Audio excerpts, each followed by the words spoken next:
We are in gender is a lie segment, and we have seen the equality and basic discussion. Now we are entering into the details, the different types of gender, the different roles of gender, and the conditions which we need to remember. So let us get in one by one. I hope now you remember all these things. So let me close this and let me take it to the types. Yes, we are not here to talk about the male and the female gender. We are here to talk about the physical gender and the psychological gender.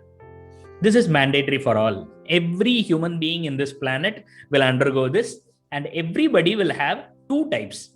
The physical gender is the gender which they write in all the forms and papers and all the blogs. Wherever they ask sex or gender, they write a gender. That is about the physical gender. But the reality is that gender plays a very, very limited role.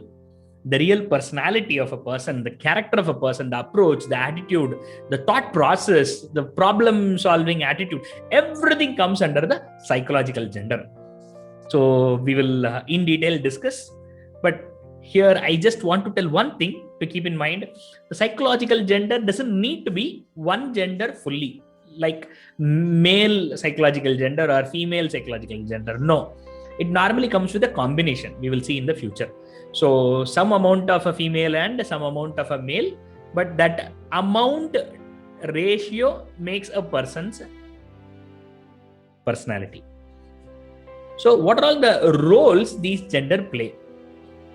The first one is uniqueness. Why? Because gender is different, but these male and female psychological genders are completely unique. They are not same. They are not even similar. They are completely different. And because they are unique, because they are fundamentally different, they can't be, asked for equality. We have already discussed that, right? So they are fully unique. All the qualities of male and female psychological genders are unique. The second is interdependent. They are not by themselves. They are intertwined. They are interconnected. Their entire being, the male psychological gender and the female psychological gender, they both are interconnected and interdependent. The right word is interdependent. Therefore, you can't separate and you can survive. Why? Because only when the male and the female come together, psychological genders, the qualities, there comes the completeness. The holistic development will happen only when both the gender qualities come into a person. Now, what are all the conditions we need to remember? Very, very interesting stuff. You might have noticed this. If not, now try to see. Age. Age plays a very, very vital role. Why? Because when a person moves from first phase of his life to second phase of his or her life, the gender changes. You might have heard your parents or elders speaking, that person, initially he was so rude, initially he was so kind, but see now how he has changed. You might have seen also grandparents or elders in your family, the first half and second half shift. The mother will be dominating in the first half, and in the second half, mother will be very much, kind and compassionate, and the father or grandfather will be dominating, or vice versa. So age plays a vital role in the psychological gender shift.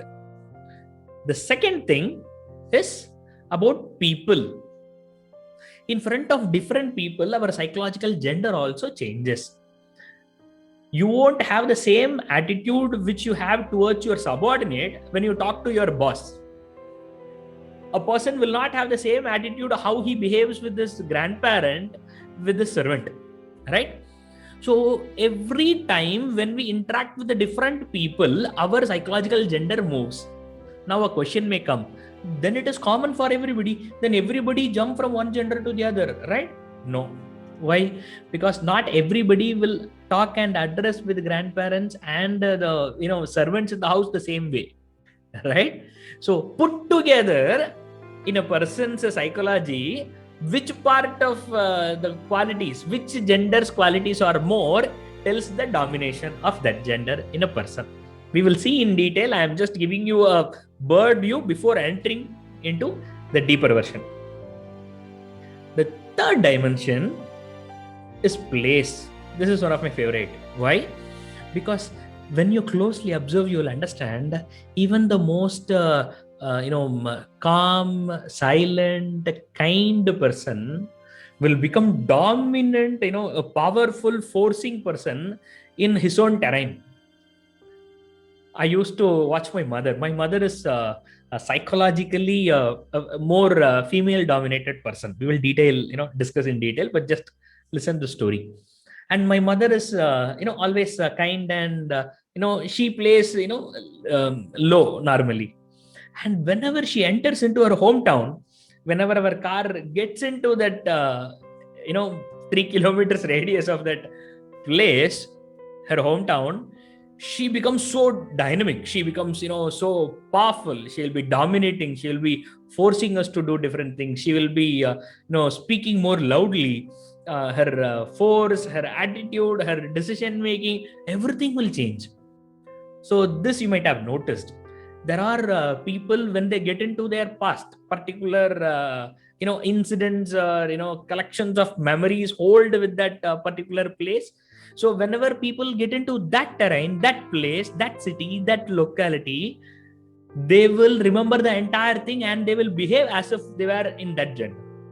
So when we fully understand the entire different dimensions of gender, you will know in detail what I'm speaking.